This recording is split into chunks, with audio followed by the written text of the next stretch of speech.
ನಾಗೇಂದ್ರನನ್ನ ಸಂಪುಟಕ್ಕೆ ಸೇರಿಸಿದ್ದು ಎಸ್ಟಿ ವರ್ಗಕ್ಕೆ ಮಾಡಿದ ಒಂದು ಅವಮಾನ. ವಿಧಾನಸೌಧದಲ್ಲಿ ವಿಪಕ್ಷ ನಾಯಕ ಆರ್ ಅಶೋಕ್ ವಾಗ್ದಾಳಿಯನ್ನು ನಡೆಸಿದ್ದಾರೆ. ಚಂದ್ರಶೇಖರ್ ಡೆತ್ ನೋಟ್ ಪ್ರಮುಖ ಸಾಕ್ಷಿ, ಪ್ರಮುಖ ದಾಖಲೆ. ಹಣ ವರ್ಗಾವಣೆ ಆಗಿರತಕ್ಕಂಥ ಬಗ್ಗೆ ಯೂನಿಯನ್ ಬ್ಯಾಂಕ್ ಚೆಕ್ ಇದೆ. ಅಂಗೈ ಹುಣ್ಣಿಗೆ ಕನ್ನಡಿ ಬೇಕಿಲ್ಲ ಅಂತ ವಿಪಕ್ಷ ನಾಯಕ ಆರ್ ಅಶೋಕ್ ಹೇಳಿದ್ದಾರೆ. ವಾಲ್ಮೀಕಿ ನಿಗಮದ ಹಣ ಅಕ್ರಮ ವರ್ಗಾವಣೆ ಪ್ರಕರಣ ಈಗ ರಾಜ್ಯ ರಾಜಕೀಯದಲ್ಲಿ ಮತ್ತೊಮ್ಮೆ ಕಾವು ಪಡ್ಕೊಂಡಿದೆ.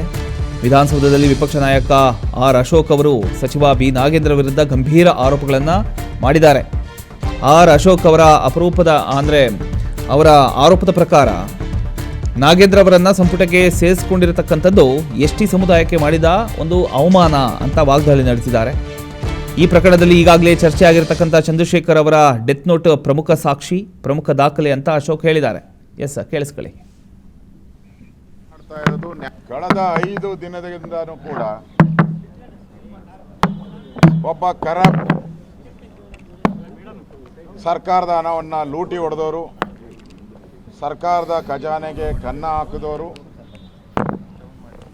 ಸುಮಾರು 1 ಕೋಟಿಗೂ ಹೆಚ್ಚು ಇರ್ತಕ್ಕಂಥ ಕರ್ನಾಟಕದಲ್ಲಿರುವಂಥ ದಲಿತರಿಗೆ ಸೇರಬೇಕಾಗಿದ್ದಂಥ 189 ಕೋಟಿ ಹಣವನ್ನು ಕಳೆದ 3-4 ವರ್ಷದಿಂದನೂ ಕೂಡ ಹಣವನ್ನು ದಲಿತರಿಗೆ ಕೊಡದೆ ದಲಿತರಿಗೆ ಅನ್ಯಾಯ ಮಾಡ್ತಾ ಇದ್ದಾರೆ. ನಾವು ಹೋರಾಟ ಮಾಡ್ತಾ ಇರೋದು ನ್ಯಾಯಯುತ ಹೋರಾಟ, ಭಾಳ ಜೀನಿಯನ್ ಹೋರಾಟ. ನಮ್ಮ ಡಿಮಾಂಡು ಭಾಳ ವೆರಿ ಸಿಂಪಲ್. ಯಾರು ದಲಿತರ ಹಣವ ಸೇರಬೇಕಾಯಿತು ಅವರ ಕುಟುಂಬಗಳಿಗೆ, ಅವ್ರ ಮನೆ ಕಟ್ಟೋಕ್ಕೆ, ಎಜುಕೇಷನ್ ಲೋನ್ ಕೊಡೋಕ್ಕೆ, ಅವರ ಪೆಟ್ಟಿ ಅಂಗಡಿ ಇಡೋಕ್ಕೆ ಕೊಡಬೇಕಾಗಿತ್ತು, ಅಂಥವ್ರ ಜೀವನವನ್ನು ಹಾಳು ಮಾಡಿದ್ದೀರಾ ನೀವು. ಲಕ್ಷಾಂತರ ಜನರ ಬದುಕನ್ನು ಹಾಳು ಮಾಡಿಬಿಟ್ಟಿದ್ದೀರಾ. ಪಾಪ ಅವ್ರಿಗೆ ಲೋನ್ ಸಿಕ್ಕಿದ್ರೆ ಯಾವುದೋ ಪೆಟ್ಟಿ ಅಂಗಡಿ ಹಾಕ್ಕೊಳ್ತಾಯಿದ್ರು, ತರಕಾರಿ ಅಂಗಡಿ ಹಾಕ್ತಾಯಿದ್ರು.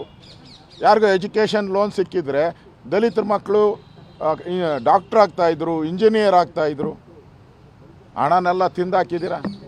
ಅವ್ರಿಗೆ ಮೋಸ ಮಾಡಿಬಿಟ್ಟು ಇವತ್ತು ನಿಮ್ಮ ಮೇಲೆ CBI ಚಾರ್ಜ್ ಶೀಟ್ ಇದೆ, 3 ಚಾರ್ಜ್ ಶೀಟ್ ಇದೆ, 3ರಲ್ಲೂ ನೀವೇ ಅಪರಾಧಿ. ED ಚಾರ್ಜ್ ಶೀಟ್ ಇದೆ, ಅದರಲ್ಲೂ ನೀವೇ ಅಪರಾಧಿ. ಲೋಕಾಯುಕ್ತದಲ್ಲಿ ಟೋಟಲ್ 31 ಕೇಸ್ ಇದೆ. ಆ ಎಲ್ಲ ಕೇಸಲ್ಲಿ 1ರಿಂದ ಆ ಸೀರಿಯಲ್ ನಂಬರ್ಗಳು ಎಷ್ಟವಲ್ಲ, 1 2 3 4 5 ಎಲ್ಲದರಲ್ಲೂ ಒಂದೊಂದು ಚಾರ್ಜ್ ಶೀಟಲ್ಲೂ ಒಂದೊಂದು ಏನೋ ಸ್ಟೇಜು ಇವ್ರದ್ದು. A1